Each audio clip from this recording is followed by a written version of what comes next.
Sir आपने जिक्र कराया दुष्यंत चौटाला, ये क्या मामला पूरा? आप मैंने फोन नहीं किया, क्या मामला है बताओ ये तो। ये दुष्यंत चौटाला का तो मैंने एक सुना है, अनुराग है हमारे रिश्तेदार मेरे अंकल ब्याह रखे हैं, उनका शाला का लड़का है, सुतकन छोटी सुतकन से।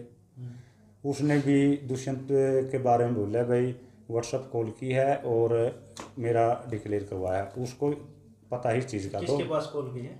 जो मौके पे आर थे उचाना, अच्छा। वो तो उसको पता है भाई कॉल आई है कि नहीं आई है। सर आज आपने जो प्रेस कॉन्फ्रेंस बुलाई है, क्यों बुलाई है? सर इसलिए बुलाई है, कई कैंडिडेटों के मेरे पास फ़ोन आते हैं जिसने पंचायत समिति का और जिला परिषद का चुनाव लड़ा है। हाँ जी। और कई सरपंचों पे भी आ रहे हैं फ़ोन जिसके साथ धांधली हुई है। हाँ जी। वो पूछ रहे हैं भाई कैसे करें, कहाँ पटिशन डलेगी, कैसे डलेगी। एक दो तो मेरा वकील है मित्र जिसने इलेक्शन लड़ा था, उसका भी फ़ोन आया भाई कहाँ, पहले डीसी का एप्लीकेशन लेके आए थे, एप्लीकेशन पकड़ ली, विलेज में मैं कुछ नहीं कर सकता। जो पंचायत एक्ट है, धारा 100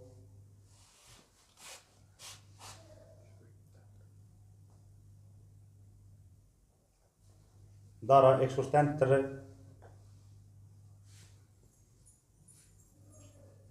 और धारा 176, इसको आप गूगल पे सर्च करें। हाँ जी।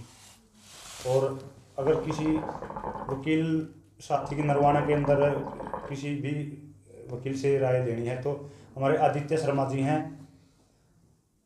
उन पे जाके अपने डॉक्यूमेंट जो देने हैं केस पटिशन डलवाने के लिए, हाँ जी। वो भी बताता हूँ आपको। सबसे पहले तो वोटर लिस्ट, मरे हुए लोगों के नाम और वोटर नंबर, किस किस का वोट पोल हुआ है, उस वार्ड का नंबर, वोटर नंबर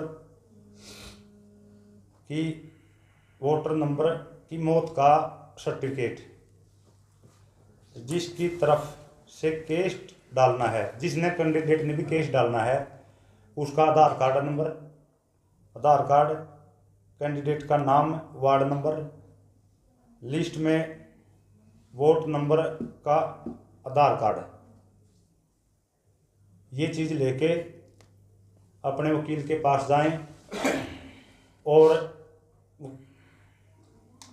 अपनी पटिशन दायर करें।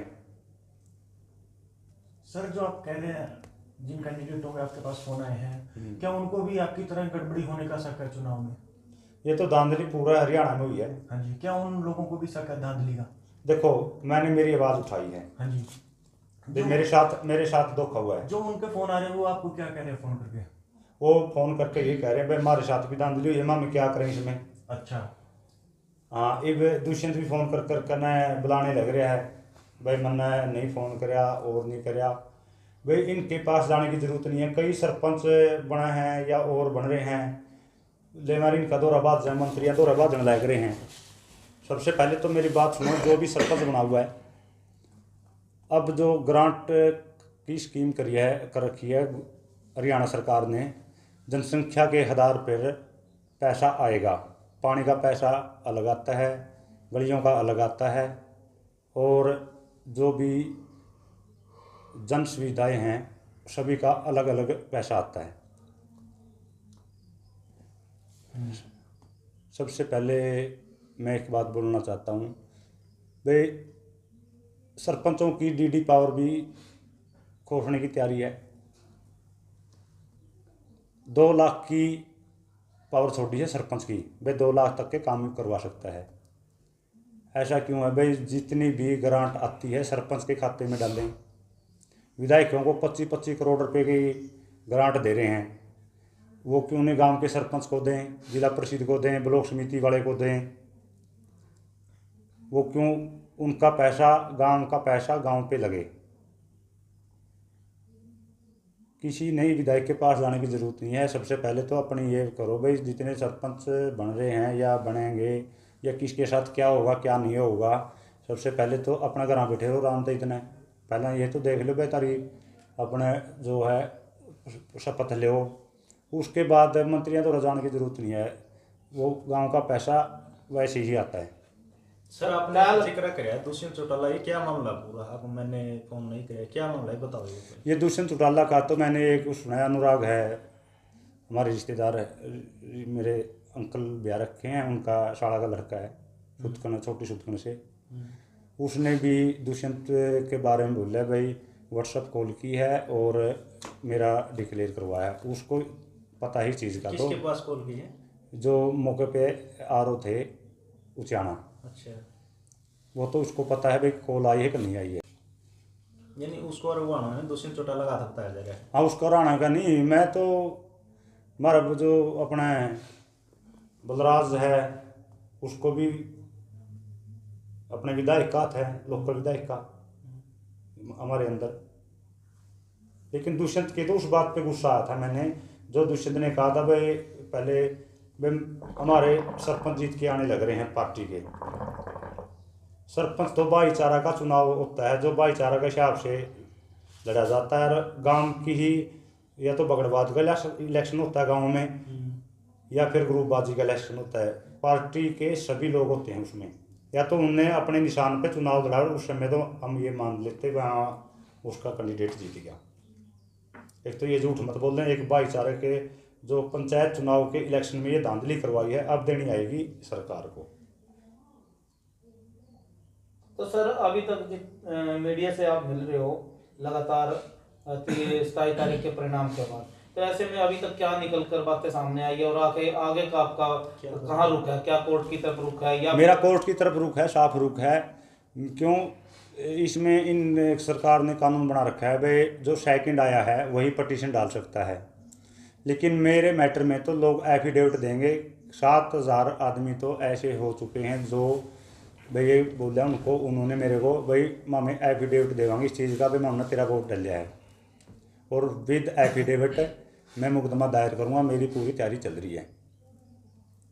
तो कहीं ना कहीं आपको कुछ इन परिणाम में बदलाव की आशंका दिखाई दे रही है? ये तो क्लियर है, इसमें कोई शक नहीं है, परिणाम चेंज होंगे और आगे के लिए ईवीएम पे पंचायती चुनाव जिंदगी में कभी भी नहीं होगा। अच्छा, ट्रेजरी में अभी तक ईवीएम रखी हुई है तो क्या लगता है उससे पहले ही आप जो आप अपनी बात रखना चाहते हो क्या उसका खुलासा कर पाएंगे? बिल्कुल कर पाएंगे, क्यों 30 दिन तक का तो टाइम है पटिशन डालने का।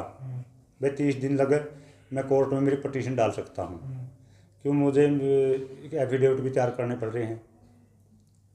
और दूसरी बात है 65 दिन तक ट्रेजरी के अंदर मशीनें रहेंगी, 65 दिन से पहले ट्रेजरी से मशीन नहीं जाएंगी। अच्छा, जो और कैंडिडेट जो हार गए थे वो उनकी तरफ से भी कोई बयानबाजी आ रही है आपको लेकर?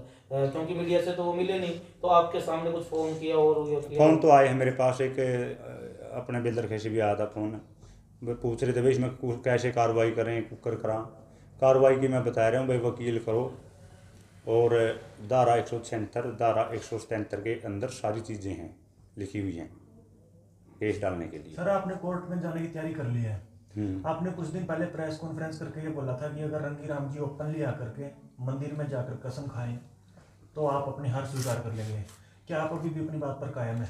मैं अपनी बात पे कायम हूँ। जो मैंने लोगों से वादे किए थे, पानी का वादा किया था, या फिर किसी से मैंने इलेक्शन में भाई जो बीपीएल परिवार हैं, सुनो जी, बीपीएल परिवार हैं भाई 3-3 लाख रुपयों का वादा किया था, उन वादों पे मैं पूरा कायम हूँ। और जो अपने इसका मनरेगा की लेबर का वादा किया था, मनरेगा की लेबर का वादा पे भी मैं कायम हूँ। क्यों? इनको काम तो इनका 2 घंटे में जो है और शाम तक इनको रखा जाता है, ऐसा क्यों है? काम ही करवाना है उनका, है वो काम उनका 1 घंटा में करें या आधा घंटा में करें, या वह उनका काम 7 दिन में करें। जिसका काम जिस समय हो जाए उसको घर जाने दो, वो अपने बच्चों के भी संभाल सके। कई औरतें तो ऐसी जाती हैं, छोटे छोटे बच्चे हैं उनको घर का भी काम करना पड़ता है, गरीब आदमी हैं, उनकी तरफ सरकार को मैं यही कहता हूँ उनकी तरफ भी ध्यान दो। जिसका काम जिस समय बने उसी समय उनको घर भेजें, शाम तक का टाइम बाउंड ना करें। जो रूल में लिख रखा है भाई इतना काम, भाई 100 फुट तक का काम है, अगर शाम तक बने उसका शाम तक करवाओ, अगर उसका 1 घंटा में काम खत्म हो जाए उसकी घर भेजो। जगवीर जी, आपके ऊपर एक आरोप भी लगाए जा रहे हैं लोगों के द्वारा कि जगवीर नैन आर की बौखलाहट से बौखलाए हुए हैं, तो इसीलिए इसी प्रकार की बयानबाजी दी। हाँ, से बुखलाऊँ तो मैं पहला भी इलेक्शन लड़ा था, 66 से वोट आए थे मेरे। सेकंड था, आ रहा था, लाडू बेंडे थे। इस गांव सच्चा खेड़ा में पूछ लो, सच्चा खेड़ा सच्चाई का प्रतीक है। पूरा सच्चा खेड़ा गांव ये कहने लग रहा है भाई इसके वोट गए खड़ा, गाँव में के वोट कड़ा गए। ये तो सिरिंदा यह है भाई हमारे गांव के वोट कड़ा गए। ये बताओ, सच्चा खेड़ा के 2 कैंडिडेट थे मामे, हाँ जी। ठीक है, मारे वोट कर जाइए बाहर। चलो ठीक है भाई, बाहर मैं वोट लिया हूँ भाई, मेरा गांव में तय अरे एक चुराहा पे किसी से भी, अरे गांव में, अरे घर में बात चल रही है भाई इसके इतने वोट कम क्यों आए हैं, वोट गए कहाँ। सिर्फ ये धांधली है, सर ये भी धोखा है। सर ये भी कहा जा रहा है कि एमपी के चुनाव नजदीक है, जगवीर नैन जी पब्लिसिटी के लिए ये सब स्टंट कर रहे हैं। नहीं पब्लिसिटी या कुछ नहीं, एमपी का चुनाव का तुमने इलेक्शन तक पहले भाषण दिया उड़ा है हाँ जी। भाई मैं एमपी का चुनाव लड़ूंगा, मेरा रिजल्ट से पहले दे रखा वो तो अपना मोटरसाइकिल पे ही वोट मांगा जाए चाहे घर घर, और निर्दलीय इलेक्शन लड़ूंगा मैं। एमपी का चुनाव पक्का लड़ेंगे 100%, 120% लड़ूंगा। देखो अगर जिंदा बसता तो रहा लड़ूंगा, हाँ जी। जो परमात्मा ने प्यार है वह अलग बात है। हाँ जी। इलेक्शन पक्का लड़ूंगा 2024 में, एमपी का चुनाव हिसाब से मैं लड़ूँ ही लड़ूंगा। सर, मेरे ये- खुद की पर्सनल लिहाज है, पर्सनल मेरे वोट हैं। ये बताओ एमपी का चुनाव में भाई मैं कैप्टन अभिमन्यु के वोट मांगूँ जाएगा नालंद में, चौधरी वीरेंद्र सिंह के भी मांगूँ हथियाना में, और जहाँ जहाँ से कैंडिडेट उठे हर एक कैंडिडेट के वोट मांग के रखता हूँ मैं, हर एक पार्टी के मांग कर रखता हूँ। रिश्तेदारी भी है मेरी, जो ईरान से आ गया मेरा रिश्तेदार है, पुनिया भी है, जो खर पुनिया से कैंडिडेट थे वो। क्यों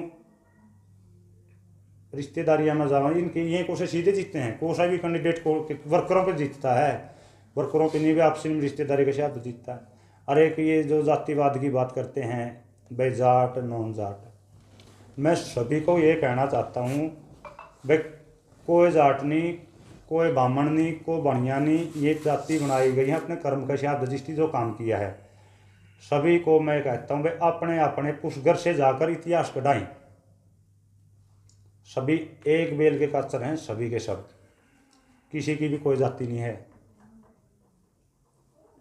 अगर 10-12 मिनट के हो गए। सुनो जी, एक सेकंड सवाल लास्ट मेरा। क्वेश्चन अगर अगला कदम मेरा कोर्ट का है। और दूसरी बात मैं ये कहना चाहता हूँ भाई सभी के सभी अपने बई बाठा पे अपना पसला इतिहास कढ़वा लें, अपना आप सारे भूल जाएंगे भाई को ब्राह्मण है, को नाई है, कोई मुसलमान है, क्या है। हाथ जोड़ के रिक्वेस्ट ये है जाति पाति पे कोई विवाद ना करें, सारे भाई यहाँ सब कुछ। हाँ हमारे गांव ने ब्लॉक समिति बद्दवाड़ा गांव को दी थी सलाह समिति से, और बद्दवाड़ा में मैं वोट मांगने गया जा करता तो बद्दवाड़ा यही कहता था, गांव के लोग यही कहते थे भाई पूरा तो तेन वोट मांगने की जरूरत नहीं, और तुम बाहर मांग, पूरा के वोट सारे के सारे तेरे पे पड़ेंगे। और बद्दवाड़ा से कई आदमियों के, कई लोगों के फ़ोन आए भाई इतने तेरे 25 वोट कुक रह गए, बिल्कुल धांधली हो रही तेरे साथ, मानो तो बोला तेरे वोट गिर रखे हैं, और वास्तव में बद्दवाड़ा गाँव ने वोट मेरे डाल भी रखे हैं। और मैं बद्दवाड़ा गाँव ग्रामवासियों से, बाकी जिस भी गांव ने मेरे गांव में वोट डाले हैं, तुम्हारी जीत है, निश्चित जीत है। जिसने हवाई जहाज पे वोट डाल रखा है, और घबराने की ज़रूरत नहीं, हमारे जो ये नतीजाएँ हैं इनका परिणाम अलग ही चेंज होगा। और सभी भाइयों से राम राम, सभी मीडिया कर्मियों का मैं हाथ जोड़ के स्वागत करता हूँ जो मेरी आवाज़ को उठा रहे हैं। धन्यवाद जी।